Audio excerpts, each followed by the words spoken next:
খুলে গেছে, চলেন। জন্নতেরি রমনে আমার নবীর নন্দিনী, জন্নতেরি রমনে আমার নবীর নন্দিনী।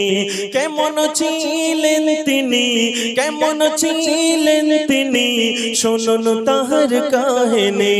জন্নতেরি রমনে আমার নবীর নন্দিনী, জন্নতেরি রমনে আমার নবীর নন্দিনী। ও মা, তোদের একটা কথা বলে যাব মা, তোদের হাতে পায়ে ধরি মা গো। জান্নাতে রানী হয়েছিল মা ফাতেমা, যে একটা শাড়ি পরে জীবন কাটিয়েছিল মা। আর আমাদের ঘরের মা বোনেরা, এদের যদি মাসে 10টা করে শাড়ি দেয়া হয়, এরা ঠিক মতন মা ফাতেমার মতন চলতে পারবে না।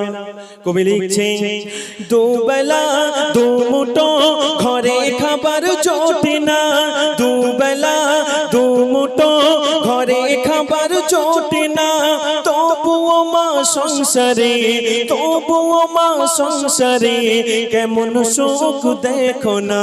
জান্নাতেরি রমনে আমার নবীর নন্দিনী, জান্নাতেরি রমনে আমার নবীর নন্দিনী। ও ভাই, মা ফাতেমা যখন দুবেলা খাওয়া পেত না, তার স্বামী কিচ্ছু বলতো না। আহারে, তার স্বামীর কিচ্ছু বলতো না, মা ফাতেমা তবুও ভালোবেসে যেতেন। যুবক ভাই একটুকুনি তোমরা তোমরা তোমরা আমার তালি এই গ্রামের ভাবিরা যদি আমার যুবক ভাইদের বলে বাজার করে আনো, গোস্ত কিনে আনো, আর যদি না দুবেলা এদের খাওয়া দিতে পারে, এই এই ঘুষি চালাবে, চোখ বের করবে আর বাপের বাড়ি ফোন করবে। কাদের মান সম্মানটা যায় বলেন তো? এই আমাদের মান সম্মানটা যায়। কি বাবা, একটু কিছু হবে বাপের বাড়ি ফোন করবে।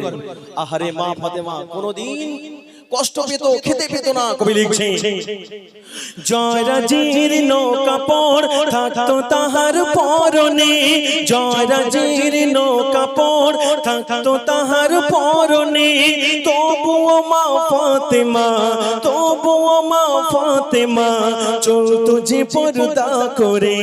জান্নাতেরি রমনে আমার নবীর নন্দিনী, জান্নাতেরি রমনে আমার নবীর নন্দিনী। কেমন ছিলেন তিনি, শুনুন তাহার কাহিনী। জান্নাতেরি রমনে আমার নবীর নন্দিনী। দেখি এই গ্রামে বলতে পারবো কোন মা একটা প্রাইজ নিতে পারে আমার যুবক না মা। অনুষ্ঠানটা এবার কেমন লাগছে বাবা? ভালো লাগছে তো? একটু তাকবীর দাও, নারায়ে তাকবীর। মাশাআল্লাহ, আমার যুবক ভাইরা যেখানে আমি সেখানে। চলো, আম্মা জান ফাতেমা মরণের আগে স্বামীর কাছে একটা দাবি করে গিয়েছিলেন। কোন মা বলতে পারবে? দেখি, প্রাইজ দেব। এই যুবক ভাইরা রাস্তার উপরে আছেন, আমার এখানে কটা বড় ভাই আছে, কারা দেখি বলতে পারেন? এই গ্রামে হবে বাবা? কেউ আছে? আসলে আমি প্রাইজ দেব। বলেন কে আছে? ও মা, তোরা পারবি না? শুধু সিরিয়াল দেখে, কখন সিরিয়াল শুরু হবে। আচ্ছা, কেউ হবে না? হবে না? আমি বাস্তব কথাগুলো তুলে ধরে যাব। কাল সকাল হবে, তোমরা বলবে যে অলিল ভাই এসেছে, গান গেয়ে গেছে, উই গেয়ে গেছে। হবে না। কবরে গেলে পিছনে বেড়ার বাড়ি, কাঁচা কঞ্চির বাড়ি ঝাপটাবে। বলেন, সময় কম, বলেন। কেউ বলতে পারবে না? আরেকবার বলবো না? আম্মা জান ফাতেমা মরণের আগে স্বামীর কাছে একটা দাবি করে গিয়েছিলেন। সেটা কি দাবি? যে বলতে পারবে আমি নবীর দেশে টাকা দেবো এই অনুষ্ঠানে। কেন এখানে সব মানে রাগ ঝালের মধ্যে আছে অনেকজন, এই এখানে দিয়ে যাব। চলো, কি সর্বনাশ! এরা একটু মা ফাতেমার জীবনী দেখে না, কলেরা হয় না, শুধু হাসি আর হাসি। বাবা, কেউ বলতে পারলে, এই সোনার ভাই কথা বলতে পারলে আমি হেভি হব। বলো বলো, প্রাইজ ইনশাআল্লাহ। বলো তো বাবা। ওমা, যদি যুবক ভাইরা বলতে পারে, তোমাদের মান সম্মান কোথায় যাবে ভালো করে বোঝো। এটা তোমাদের গজল, ঠিক আছে তো? হ্যাঁ, দাও তো ভাই, এই বড় ভাই ওটা দাও। এই তোমরা তো বলবে, আমার শরীর দুনিয়ার কেউ না যেন দেখতে পায়। একটু গোড়াইতে বলো, সবাই শুনে নি, গুছিয়ে বলো। আমার শরীর না যেন দুনিয়ার কেউ দেখতে পায়। উনি অতটা জানে না, তবে বলেছি ইনশাআল্লাহ।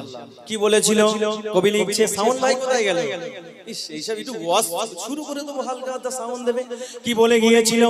ঔষধের স্বামী আমি দুনিয়ার বুক থেকে কিছু পাই না স্বামী, ঔষধের স্বামী আমি তোমার কাছে নীল লাল শাড়ি পরতে চাই না স্বামী, ঔষধের স্বামী আমি ভালো মন্দ খেতে পারি না স্বামী।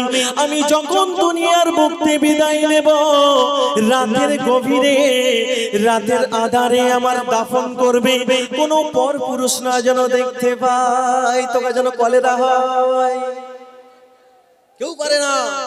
এত সুন্দর বলো ভাইজান, তুমি বলো আজকে রে এরা কোথায়?